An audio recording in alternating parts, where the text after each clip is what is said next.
तुम काय उत्सर्गम करोमि हम।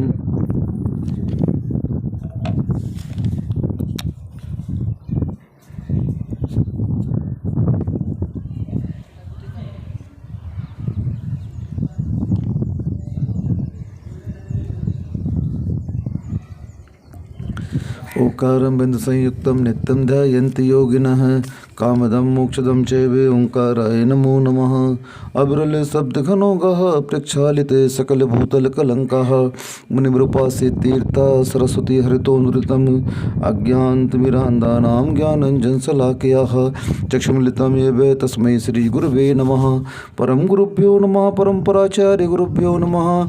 सकल कलश विध्वंसकं श्रेयसां परिवर्धकं धर्म संबंधकं भव्यची मनः प्रतिबोधकारकमिदं शास्त्रं श्री परम पूज्य रत्न करंडक श्रावकाचार्य जी नामधेयम् अस्य मूल ग्रंथकर्तारः श्री सर्वज्ञ देवाः तदुत्तर ग्रंथकर्तारः श्री गणधर देवाः प्रतिगणधर देवाः तेषां वचनानुसार मासाद्य श्रीमद् आचार्य प्रवर श्री परम पूज्य समंत भद्र स्वामी जी देवेन विरचितम् मंगलम भगवान वीरो मंगलम गौतमो गणी मंगलम कुंद कुंदाद्यो जैन धर्मोस्तु मंगलम सर्वमंगल मांगल्यम सर्वकल्याण कार्यक्रम प्रधानम सर्वधर्माणां जैनम जयतु शासनम कोटिशतं द्वादश्चैव कोट्यो लक्षाणशततर्काणि चैव पञ्चाशदष्टौ च सहस्रसङ्ख्यामितशतं पञ्चपदं नमामि अरहन्त भासयत्तं गणहर देवी गन्त्यं सम्मं प्रणमामि वत्युजुत्तो सुन्नानमहो वयं शिरसा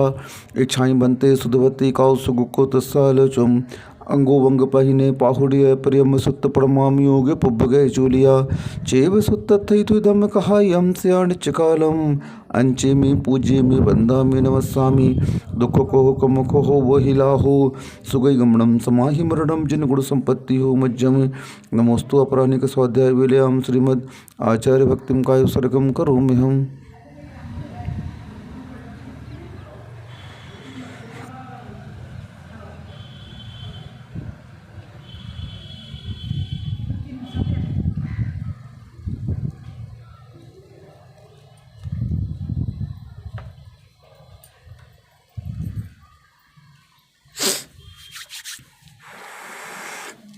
श्रुतजलदीपार्घेभ्यः सपरमद्विभावना पटुमतिभ्यः सुचरितपोनिधिभ्यो नमो गुरुभ्यो गुणगुरुभ्यः।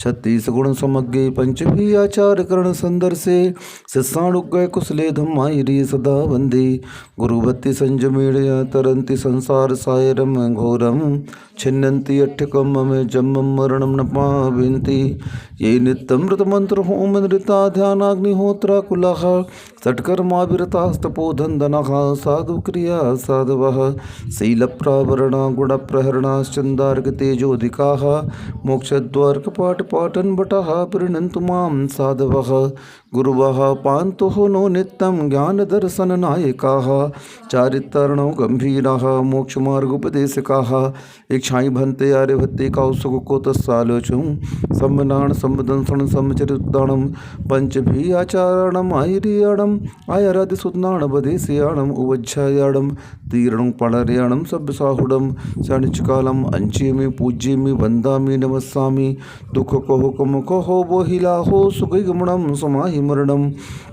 जिन गुण संपत्ति हो मज्जम।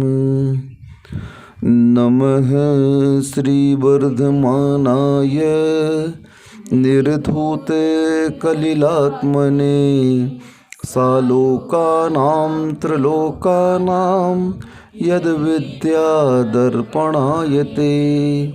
कुंडलपुर के बड़े बाबा की जय। मूल नायक श्री चिंतामणि पार्श्वनाथ भगवान की जय। आचार्य प्रवर श्री समंत भद्र स्वामी जी महाराज की जय। परम पूज्य आचार्य प्रवर श्री विद्यासागर जी महामुनिराज की जय। परम पूज्य निर्यापक मुनि श्री समता सागर जी महाराज की जय। परम पूज्य मुनि श्री महासागर जी महाराज की जय। समस्त मुनि संघ की जय। आप्त के लक्षण में बताया गया कि जो 18 दोषों से रहित होते हैं वे वीतरागी होते हैं, क्योंकि आप्त के लक्षण में पहला लक्षण वीतरागता आया था। तो जो 18 दोषों से रहित होते हैं वही वीतरागी बनते हैं, क्योंकि ये 18 दोष जो हैं राग द्वेष का मूल कहलाता है। क्या कहलाता है? जब कभी भी राग द्वेष हमारे पास में होता है तो किसके कारण से होता है राग द्वेष? जन्म मरण के कारण, मोह के कारण, भूख प्यास के कारण, रति खेद शोक निद्रा चिंता स्वेद, ये सब किसके कारण है? राग द्वेष के कारण है। और ये राग द्वेष के कारण हमारे वीतरागता के अंदर नहीं होता। जहाँ सर्वज्ञता प्रकट हो जाती है, जहाँ वीतरागता आ जाती है, वहाँ पर ये नहीं होता। ये जितने भी 18 दोष कहे गए हैं ये छद्मस्त अवस्था में होते हैं। केवल ज्ञान को प्राप्त करने के बाद में ये दोष सब समाप्त हो जाते हैं। क्या हो जाते हैं? हाँ, एक बार केवल ज्ञान हो जाए तो फिर भूख भी नहीं लगती, प्यास भी नहीं लगती, रोग भी नहीं होते, उपसर्ग आदि भी नहीं होते, जन्म मरण भी नहीं होता, भय गर्व राग द्वेष मोह आश्चर्य अरति खेद शोक निद्रा चिंता स्वेद आदि पसीना आदि नहीं आते हैं। तो ये सब कब होता है? जब केवल ज्ञान की उपलब्धि हो जाती है। इसीलिए पूर्ण वीतरागता स्थान के बाद होती है। कब होती है? हाँ, छपक श्रेणी मारने वाला ही पूर्ण वीतरागी बनता है। 2 प्रकार की श्रेणी होती है, उपसम श्रेणी और छपक श्रेणी। उपसम श्रेणी वाला कभी भी केवल ज्ञान को प्राप्त नहीं करता है।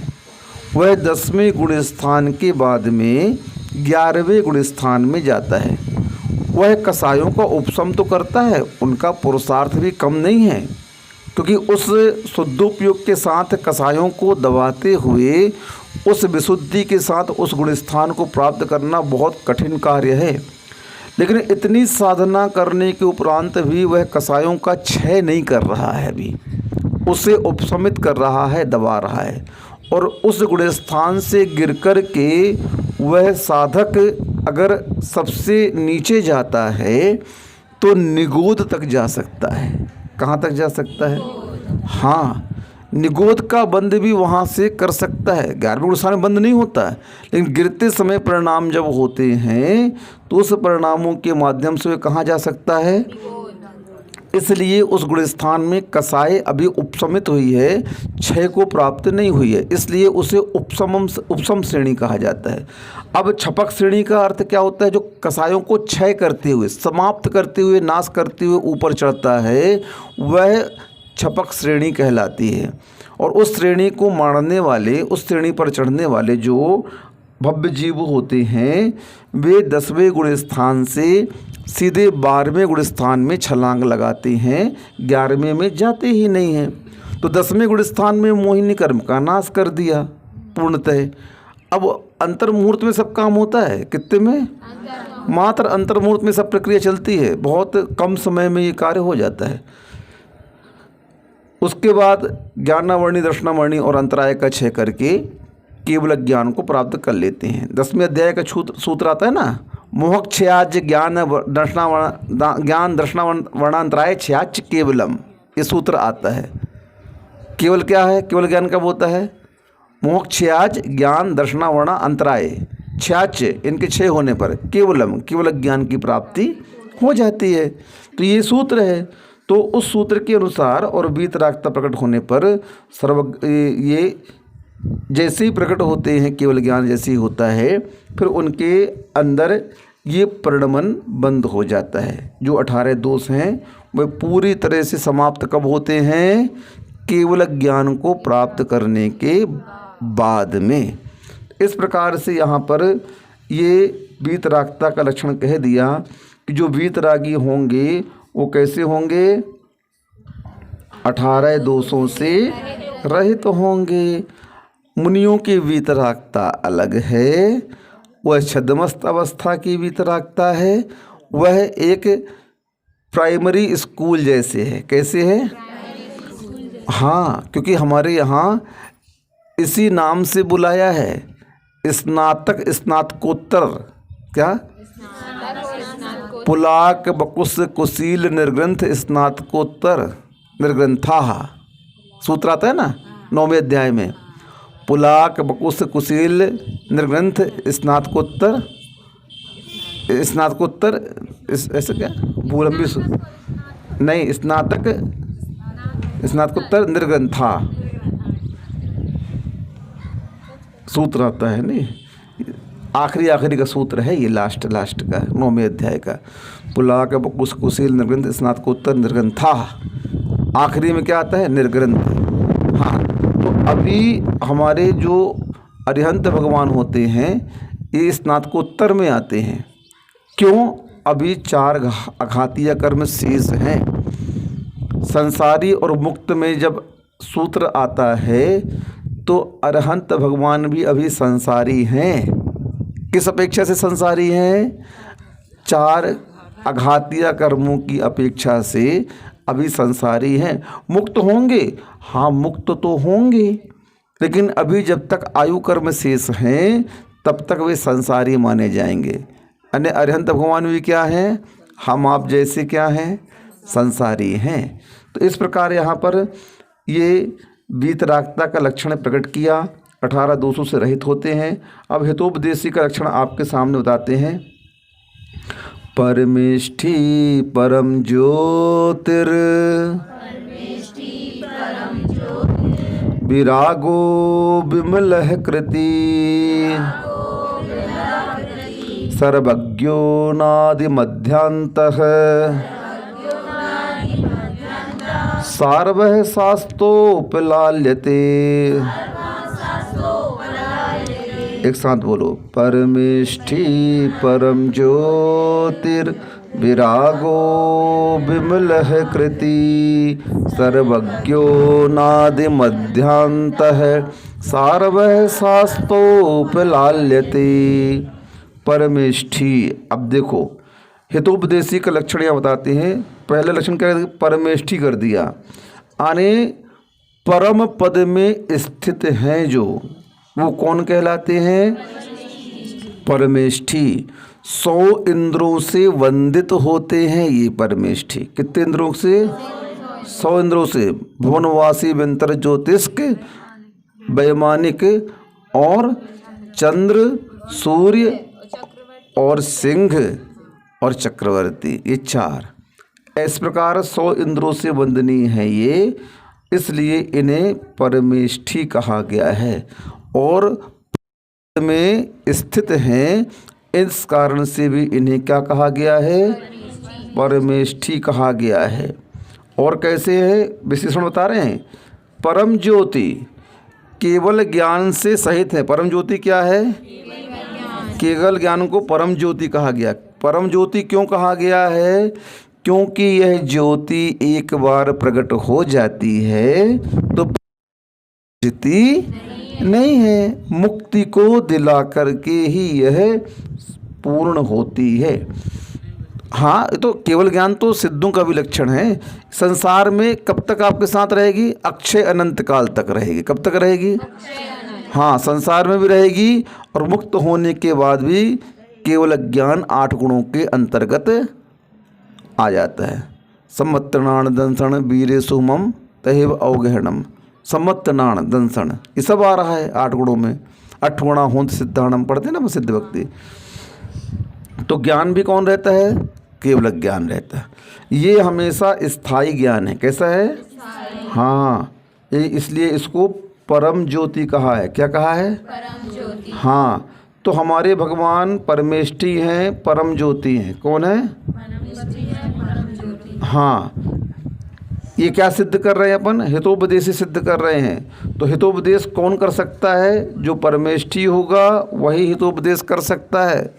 जो परम ज्योति से युक्त होगा यानी केवल ज्ञान से सहित होगा, क्योंकि केवल ज्ञान के माध्यम से ही हम त्रिकालवर्ती चराचर पर्यायों को युगपत जान सकते हैं।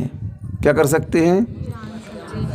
4 ज्ञान छायोपशमिक है और केवल ज्ञान को छायिक ज्ञान कहा गया है। कौन सा ज्ञान कहा गया है?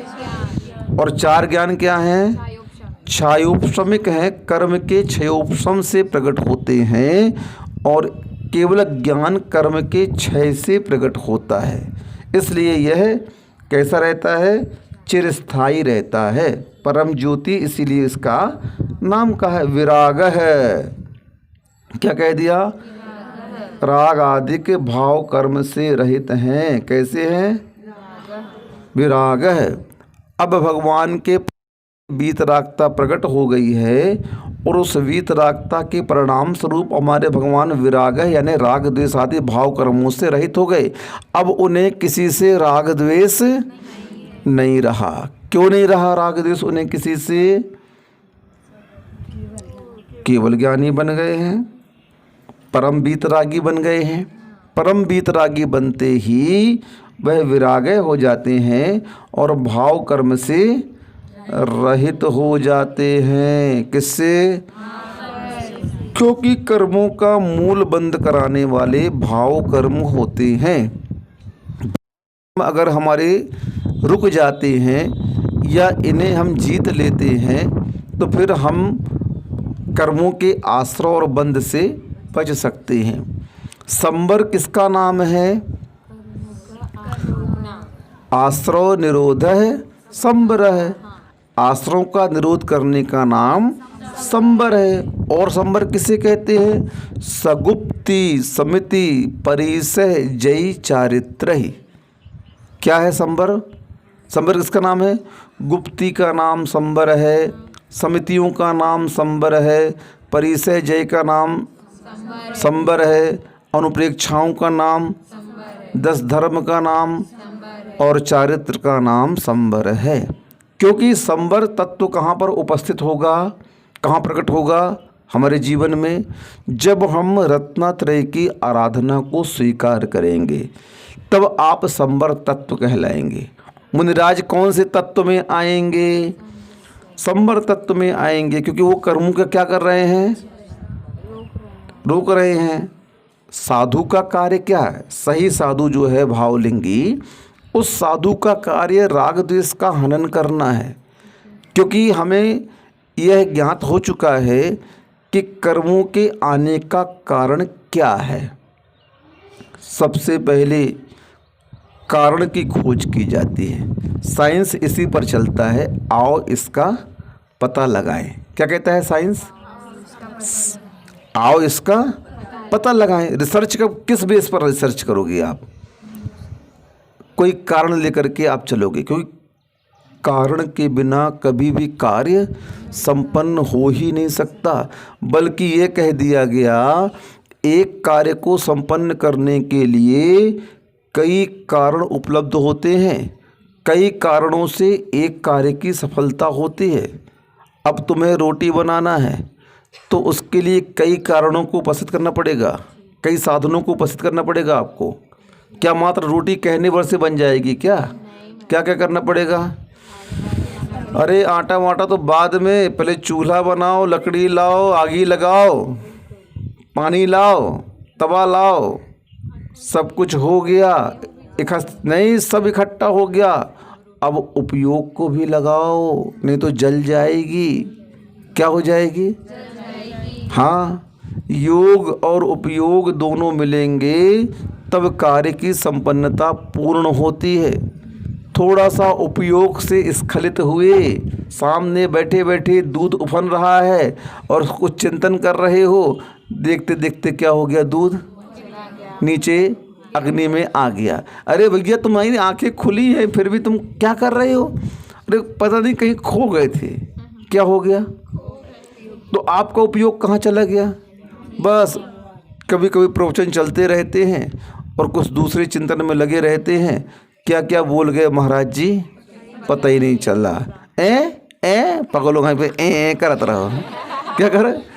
हाँ, जैसे कई बार आचार्य श्री पढ़ाते थे और किसी महाराज बोलते, आचार्य श्री क्या कर रहा है? तेरा उपयोग कहाँ गया था अभी तक? बता, क्या सोच रहा था जब मैं बोल रहा था? तो आप क्या सोच रहे थे उस समय? बोलो।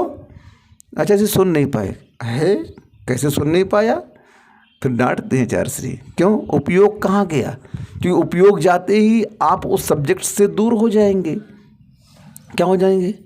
हाँ, तो साधक को प्रतिपल योग और उपयोग को साकार करना चाहिए। कैसा करना चाहिए? साकार। सम्यक दर्शन का प्रकरण अभी आने वाला है, चल ही रहा है। सम्यक दर्शन प्राप्त कब होता है? तो बहुत सारे उसके कारण कहे गए हैं। संगी पंचेंद्रिय होना, पर्याप्तक होना और साकार उपयोग वाला होना, जागरूक अवस्था में रहना, ये उसके कारण कहे गए हैं।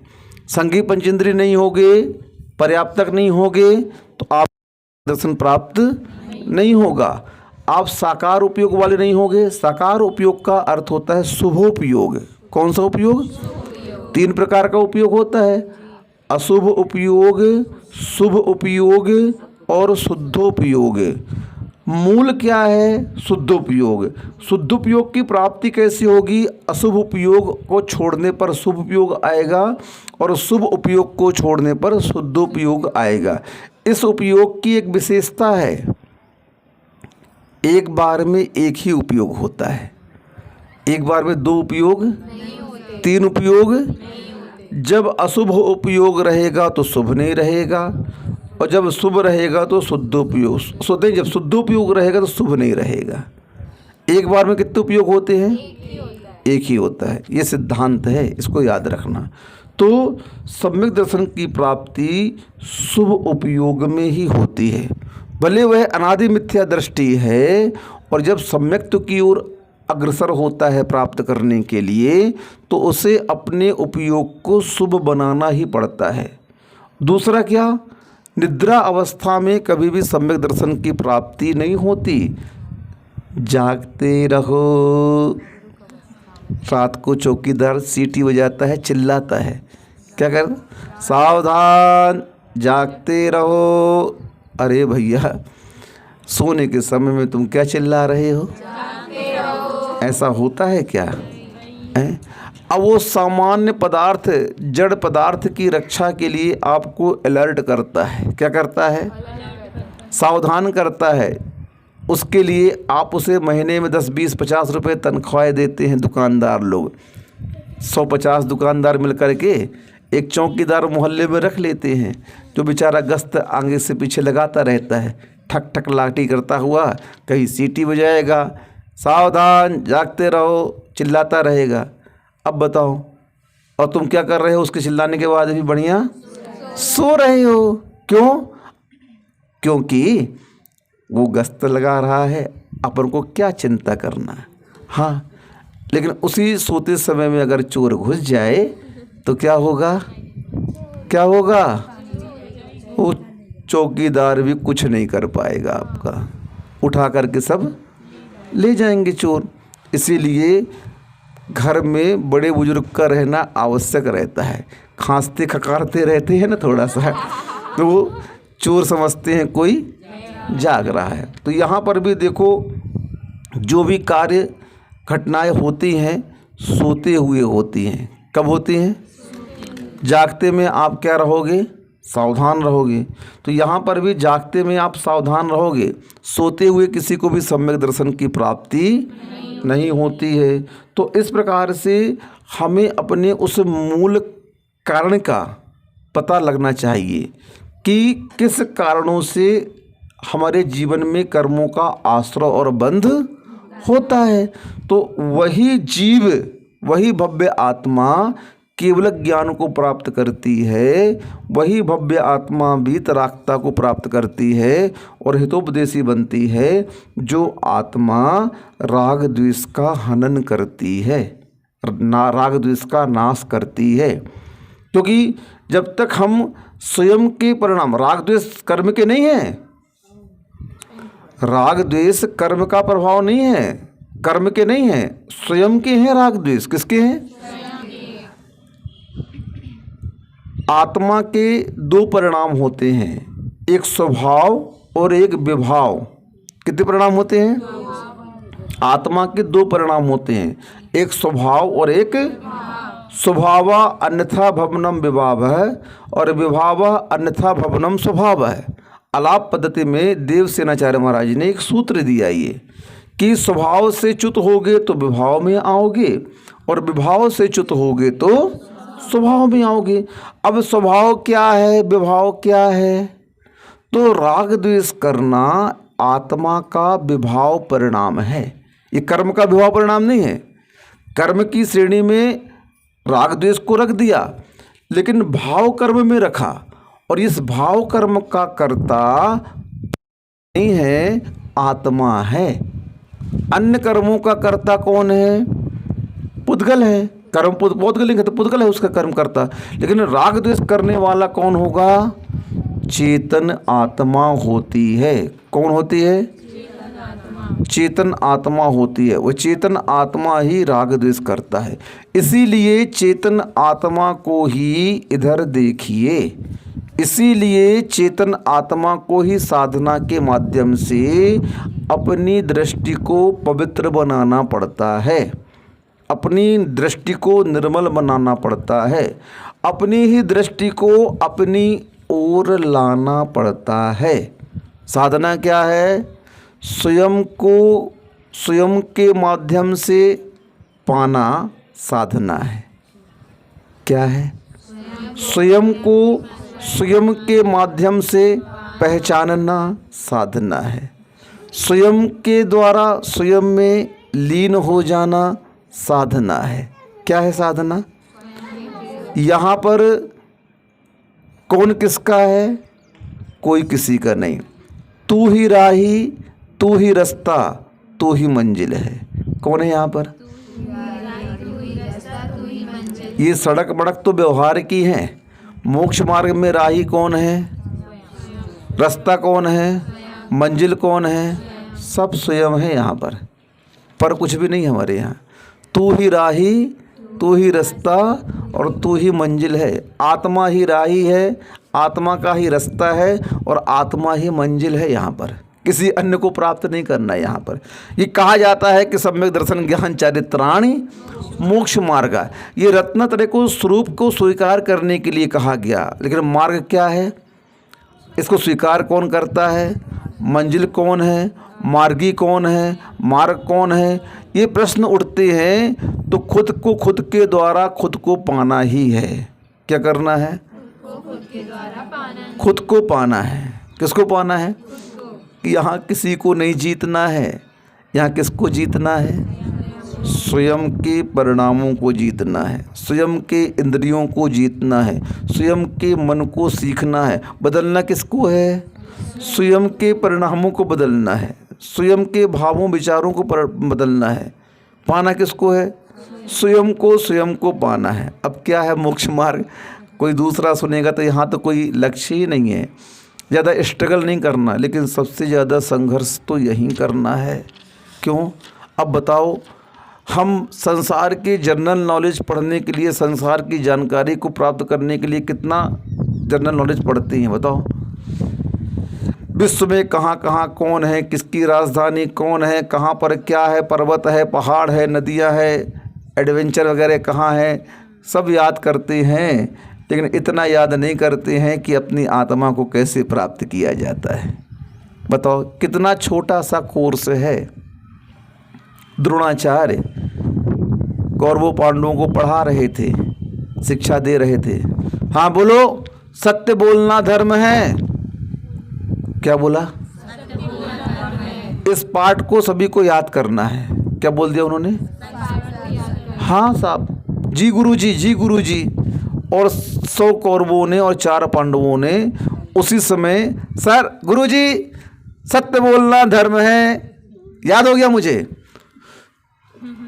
अच्छे से याद करो तुम लोग। हाँ गुरुजी, सत्य बोलना धर्म है। क्यों युधिष्ठिर, तुम क्यों नहीं बोल रहे हो? गुरुजी, मुझे पाठ याद नहीं हुआ अभी। इन सभी ने तो सुना दिया, तुम्हें क्यों याद नहीं हो रहा है? पता नहीं क्यों गुरुजी, मुझे तो याद नहीं है। 1 दिन हो गया, 2 दिन हो गया, 1 महीने हो गए, 2 महीने, 6 महीने निकलने के उपरांत युधिष्ठिर महाराज पहुँचे। गुरुदेव, सत्य बोलना धर्म है। अच्छा, आज तुमने उस पाठ को सुनाया मुझे, बोले महाराज मुख से सुनाना अलग बात है, वो तो मुझे उसी समय याद हो गया था, लेकिन आचरण से सुनाना अलग बात है। 6 महीने असत्य ना बोलने का मैंने अभ्यास किया। क्या किया?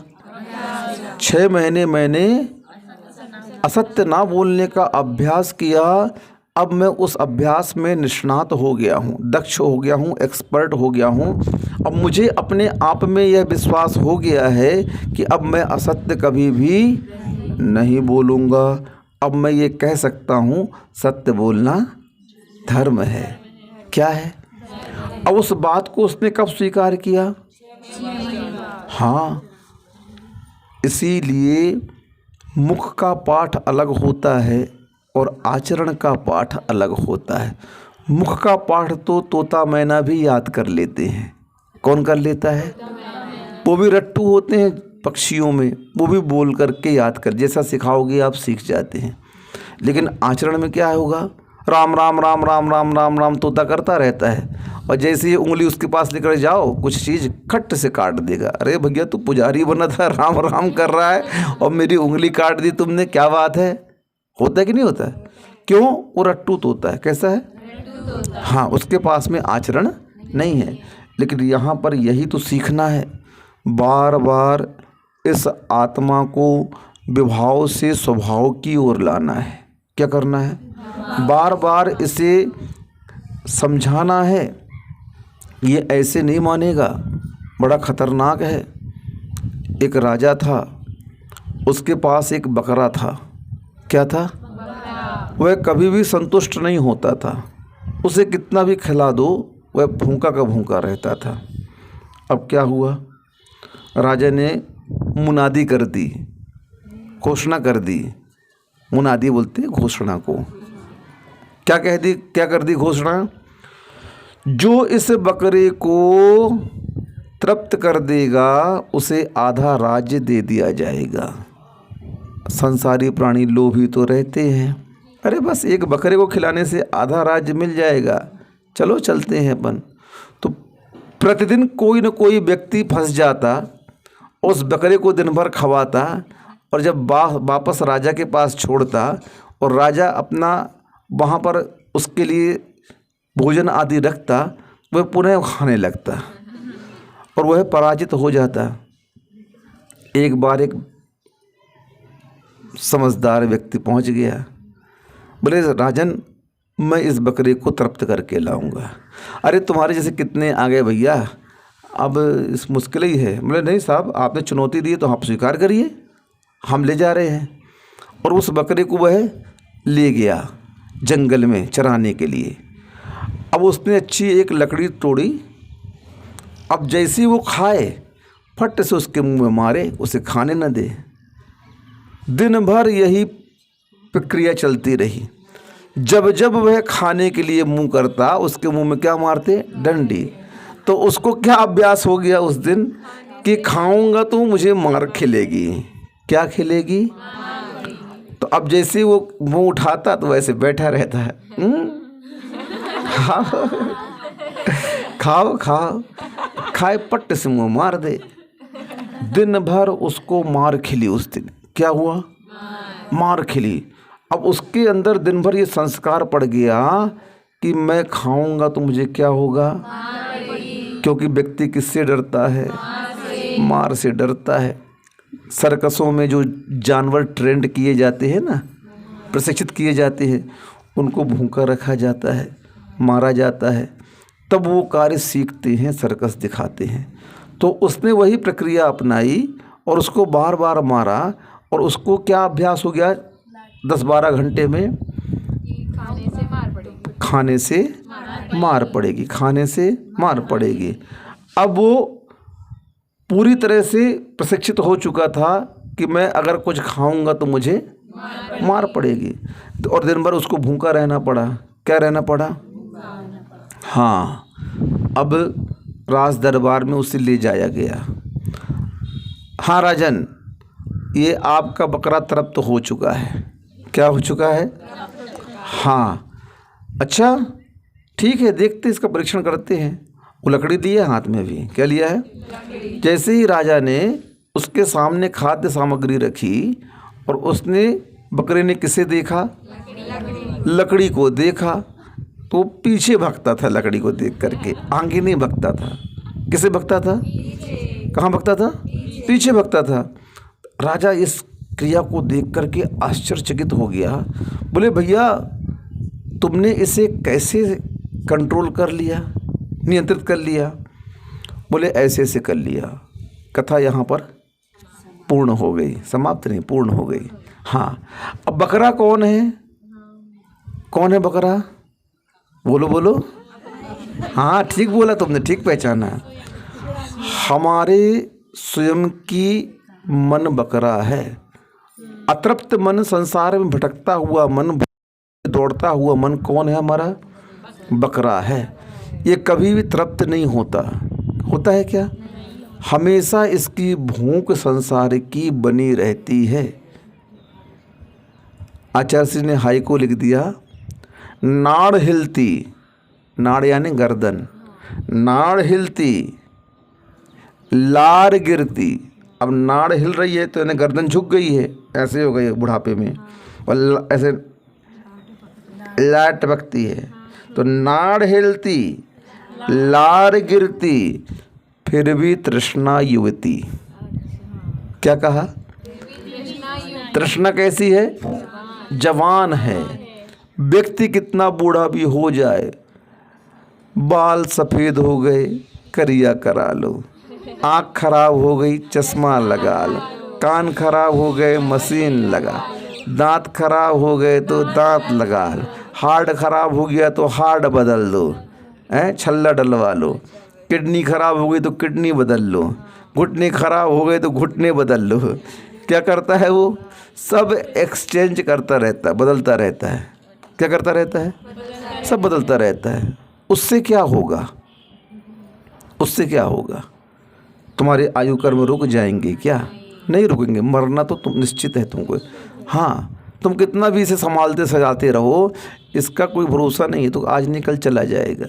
हाँ, इसीलिए आचार्य महाराज कहते हैं उस मन को संभालो। क्या करो? हाँ, तृष्णा कभी भी समाप्त नहीं होती है। बुढ़ापा आ जाता है और गृद्धता पर पदार्थों से बढ़ जाती है। क्या हो जाती है? बूढ़े लोगों को देखो कितनी तृष्णा रहती है? और मिल जाए खावे को, और मिल जाए खावे को, एक कूट उसको मत देखो, तुम्हारी भी यही दशा होगी आगे जा कर के। ये तो भविष्य बैठा है आप लोगों का। क्या बैठा है? हाँ, इनको देखने पर इनको आप टॉन्ट नहीं करो, इनसे शिक्षा लो कि कहीं हमारी भी ऐसी दशा ना हो जाए। हमारी दशा अगर ऐसी हो गई तो इसी दशा के कारण ही गति बिगड़ती है। क्या होती है? गति क्यों बिगड़ती है? तृष्णा के कारण ही। क्योंकि साधना इसी तृष्णाओं को नियंत्रित करने के लिए कही गई है। जैन धर्म ने आप लोगों के लिए इसी तृष्णा को नियंत्रित करने के लिए प्रतिदिन एक रस का परित्याग करने के लिए कहा गया है। क्या कहा गया है? 7 दिन के 7 रस रख दिए कि हे आत्मन, हे भव्य आत्मा, तू प्रतिदिन अगर सब रस का त्याग नहीं कर सकता है तो प्रतिदिन एक रस का त्याग करके भोजन कर। कम से कम उस दिन उस रस पर तेरी विजय हो जाएगी। क्या हो जाएगी? आप लोगों को भी ऐसा ही भोजन करना चाहिए। कैसा करना चाहिए? रस परित्याग करके भोजन करना चाहिए। इससे 2 फायदे, इंद्रिय नियंत्रण और साथ में स्वास्थ्य अच्छा। अपने शरीर में जो तत्व होते हैं उन तत्वों के अधिक होने से ही बीमारियां आती हैं। जल तत्व बढ़ गया तो क्या हो जाएगा? जलोदर रोग आदि हो जाते हैं। इसलिए हफ्ते में 1 दिन हरि त्याग कर दो। कोलेस्ट्रॉल न बढ़ जाए कहीं, घी त्याग कर दो, दही त्याग कर दो, तेल त्याग कर दो। शुगर न हो जाए कहीं, मीठा त्याग कर दो। ब्लड प्रेशर न बढ़ जाए कहीं आपका, नमक त्याग कर दो। एक दिन का त्याग करने से बॉडी में बैलेंस बराबर रहता है, उस बैलेंस को इक्वल कर देता है त्याग। तो स्वास्थ्य संबंधी त्याग तो ये हो गया, और दूसरा इंद्रिय नियंत्रण, और तीसरा जीवों की रक्षा। उस दिन उस पदार्थ को नहीं खाएंगे तो बनाने आरंभ सारंभ में जो पाप होगा उससे बच जाएंगे। 3 फायदे हो गए। कितने फायदे हो गए? हाँ, इसीलिए संयम 2 प्रकार का रखा। कितने प्रकार का? इंद्रिय संयम और प्राणी संयम। प्राणी संयम बाद में रखा, इंद्रिय संयम को पहले रखा। इंद्रिय संयम के माध्यम से ही प्राणी संयम पल सकता है। इंद्रियों को नियंत्रित नहीं किया तो हम प्राणियों की रक्षा नहीं कर सकते हैं। जितने भी प्राणियों का वध होता है इसी इंद्रियों की पुष्टि के लिए किया जाता है। तुम सौंदर्य प्रसाधन लगा रहे हो, उपयोग कर रहे हो, किसके लिए? इंद्रियों को के लिए। तुम विभिन्न प्रकार के पदार्थों का सेवन कर रहे हो इंद्रियों को पुष्ट करने के लिए। तुम विभिन्न पदार्थों को देख रहे हो इंद्रियों को पुष्ट करने के लिए। तुम बहुत सारे संगीतों को सुन रहे हो इंद्रियों को पुष्ट करने के लिए। इन पंचेंद्रियों के विषयों के बारे में पढ़ते हैं, शास्त्रों में आता है एक एक इंद्रियों के वेग में फंसने के कारण उस जीव का मरण हो जाता है। स्पर्शन इंद्रिय में हाथी का उदाहरण दे दिया, रसन इंद्रिय में मछली का उदाहरण दे दिया। हाँ, जो कांटा डालते ना, कछुए फंसा के आटा डाल के, तो रसन इंद्रिय में हो गया। फिर घ्राण इंद्रिय में भौरा, है ना। चक्षु इंद्रिय में पतंगा, पतंगा जो जल जाता है दीपक के आकर के। एक पतंगा होता है जो परवाने पर फिदा रहता है। क्या रहता है? पतंगा किस पर फिदा रहता है? परवाने पर। परवाना को क्या, लौ को परवाना बोलते हैं। जो अग्नि की लौ होती है ना, दीपक की लौ, उस पर पतंगा आकर के बैठता है और जल जाता है। क्यों? वह उसे बहुत चाहता है। समा कहे परवाने पर, ऐसे गाना हुआ है, गाना बनता है, ठीक है? होगा गाना में, बहुत पुराना गाना है, याद नहीं आ रहा मुझे। हाँ, प्यार दीवाना होता है बेगाना होता है, इसी के एक अंतरा में आता है समा कहे परवाने पर, ऐसे आता है। मुझे बहुत पुराना गाना है, अब याद आता तो प्रसंग है, याद आ जाता है। तो यहाँ पर तो मूल पकड़ो, गाने को मत पकड़ो। तो वहाँ पर जो पतंगा होता है वह चक्षु इंद्रिय कारण क्या होता है? समाप्त हो जाता है। मछली क्यों मरती है? रसना इंद्रिय कारण। भौरा क्यों? अब भौरे के पास में कितनी शक्ति है कि वह काष्ठ में छेद कर देता है, लकड़ी में छेद कर दे, इतनी शक्ति है भौरे के पास में।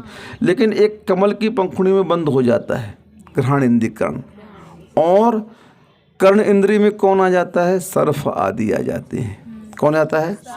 संगीत का प्रेमी। सर्प हो गए, हिरण हो गए, ये संगीत के प्रेमी होते हैं और इनको संगीत सुनने का शौक़ होता है। और जैसे ही संगीत सुनते हैं, बीन बजती है, सपेरा आकर के इनको पकड़ लेता है, बंदी बना मार देता है। अब एक एक इंद्री को लेकर के इतने बड़े बड़े जीव मरण को प्राप्त हो जाते हैं। तो हम तो पूरे 5 इंद्रियों में लिप्त हैं। कितने में लिप्त हैं? फिर हमारा परिणाम क्या होगा? इसीलिए उस भाव कर्म को नियंत्रित करना हमारा पुरुषार्थ होना चाहिए। क्या होना चाहिए? और ये पुरुषार्थ भी स्वयं के आश्रित है। किसके आश्रित है? और कोई नहीं करेगा। हमें स्वयं अपने आप पर विजय प्राप्त करनी है। दूसरा हो तो हम फिर भी उसे जीत सकते हैं, लेकिन स्वयं को जीतने के लिए दूसरे की कोई मदद आपको नहीं दी जाएगी। स्वयं को जीतने के लिए स्वयं को पुरुषार्थ करना पड़ेगा। तो ये जो भाव कर्म है हमारे, वह भाव कर्म आत्मा के विभाव परिणाम के अंतर्गत आते हैं। किसके अंतर्गत आते हैं? और उस विभाव परिणाम का कर्ता आत्मा है। देखो,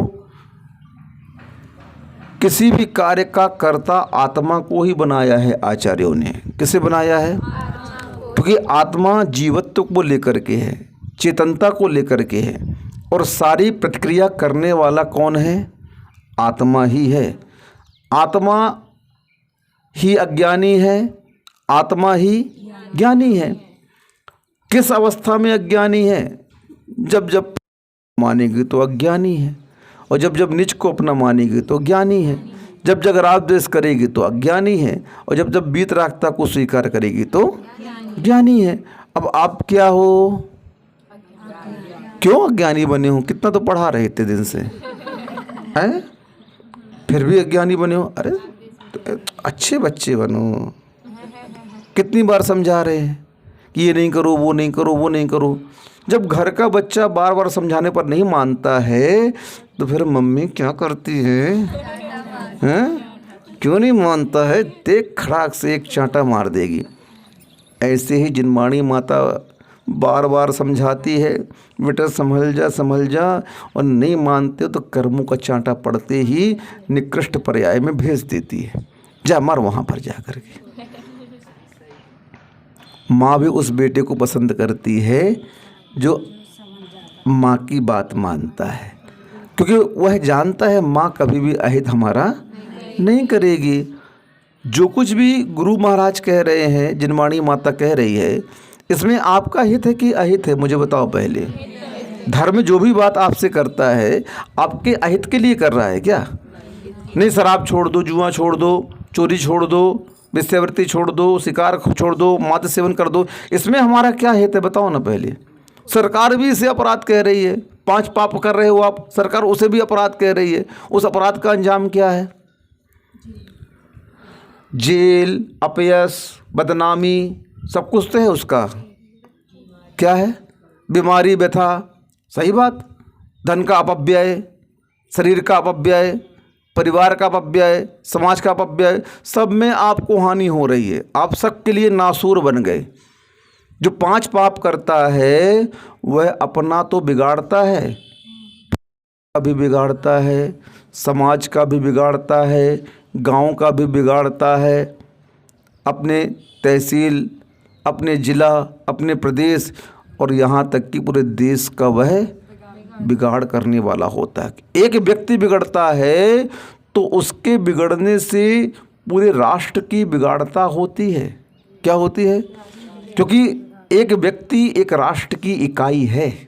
क्या है? और इकाई बिगड़ती है तो राष्ट्र बिगड़ता है। क्या बिगड़ता है?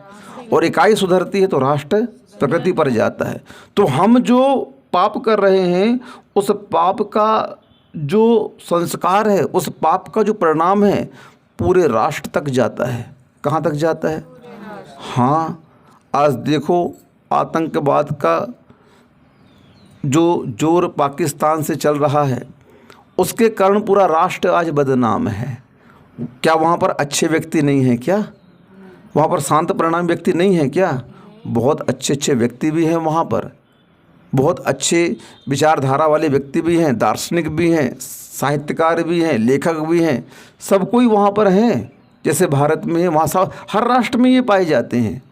लेकिन उस राष्ट्र की यश कीर्ति को नाश किसने कर दिया? वहाँ के व्यक्तियों ने, वहाँ की नीतियों ने ऐसा नाश किया कि अच्छे व्यक्तियों को वहाँ कोई पहचानता ही नहीं, जानता ही नहीं। उसका राष्ट्र का नाम किस लिए लिया जाता है? आतंकवाद के नाम से। अब बताओ, पूरे विश्व में, यहाँ नहीं कि भारत ही उसका पड़ोसी देश है तो भारत बोलता है, पूरा विश्व क्या बोलता है उस देश को लिए? आतंकवादी देश है। उनको संरक्षण देता है, संवर्धन करता है, उनको बढ़ाता है। पूरे विश्व में गतिविधियाँ तेज कर रहा आतंकवाद की, हर जगह वह आक्रमण करवाता है, लोगों को मरवाता है। अब क्या साख बनी उस देश की? बताओ। वहाँ की किसके कारण? व्यक्तियों के कारण, वहाँ की नीतियों के कारण पूरा राष्ट्र आज बदनाम है। इसलिए एक इकाई बिगड़ते ही उसका पूरे राष्ट्र पर आता है। इसीलिए हमें यहाँ पर विराग है, अपने स्वयं के भाव कर्म यानी राग द्वेष को जीतना है। इन्होंने जीत लिया, इसलिए इनको विराग है संज्ञा दी गई। विमल है, घातिया कर्म रूप द्रव्य कर्म रहित हो गए हैं, इसलिए विमल है।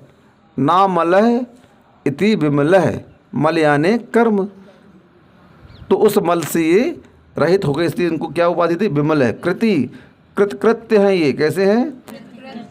हाँ, स्वयं को कृतकृत कर दिया, स्वयं को, हाँ सर्वज्ञ है, सर्वज्ञ हो गए। अनादि मध्यांत है, आदि मध्य और अंत से रहित हो गए। अब ये कैसे हो गए? हाँ, अब इनकी नो आदि, नो अंत, नो मध्य है नहीं, आदि मध्य और अंत रहित है ये। आदि व्याधि तो अलग हो गई, वो उपाधि, आदि व्याधि उपाधि तो उसमें चली गई, पहले रोग उग में चली गई, वीतरागता के लक्षण में। यहाँ पर आदि मध्य और अंत से रहित हैं और सार्वः समस्त पदार्थों, समस्त जीवों के हितकारी हैं, इसलिए सार्वः शब्द यहाँ पर विशेषण दे दिया। वह शास्ता यानी हितोपदेशी उपलायते कहलाते हैं, यानी ये हितोपदेशी हैं जिनके अंदर ये उपाधियाँ होती हैं। कैसे हैं? उच्च पद में स्थित हैं, कैवल्य ज्ञान से युक्त हैं, कृतकृत्य हैं, विमल हैं, निर्मल हैं, आदि मध्य और अंत से रहित हैं और सभी पदार्थों के ज्ञाता दृष्टा हैं। वही शास्ता हितोपदेशी हैं। शास्ता यानी भगवान, शास्ता यानी आप्त कह लो, शास्ता कह लो, सर्वज्ञ कह लो, अरिहंत कह दो, परमेष्टि कह दो, इस विमलय कह दो, ये सब एकार्थवाची हैं। क्या हैं? हाँ, तो इसलिए यहाँ पर हितोपदेशी का लक्षण बताते हुए कहा है कि वही हितोपदेशी होगा जो अपने अंदर इन योग्यताओं को लिए हुए है। क्या? कलेक्टर कौन बनेगा? जो उन योग्यताओं को प्राप्त कर लेगा वो क्या बनेगा? जो प्रधानमंत्री कौन पड़ेगा? जो भी उच्च पद हैं उन पदों पर कौन बैठेगा? जो उन योग्यताओं को जो उसके योग्य कही गई हैं उसे प्राप्त कर लेगा, वही उस पद का अधिकारी कहलाता है। तो इनको हितोपदेशी कहा गया, तो इन्होंने इन योग्यताओं को उद्घाटित कर लिया अपने जीवन में, इसलिए ये क्या हो गए? हितोपदेशी हो गए। अब बाकी आपका कल देखेंगे। जिन वाणी के ज्ञान तय सूझे लोकालोक, सो वाणी मस्तक नमूँ सदा देत हूँ ठोक। हे जिन वाणी भारती तोह जपो जिन रैन, जो तेरो शरणा गहे सो पावे सुख चैन। देव भजू अरिहंत को गुरु सेवा निर्ग्रंथ, दया धर्म पालो सदा यही मोक्ष का पंथ।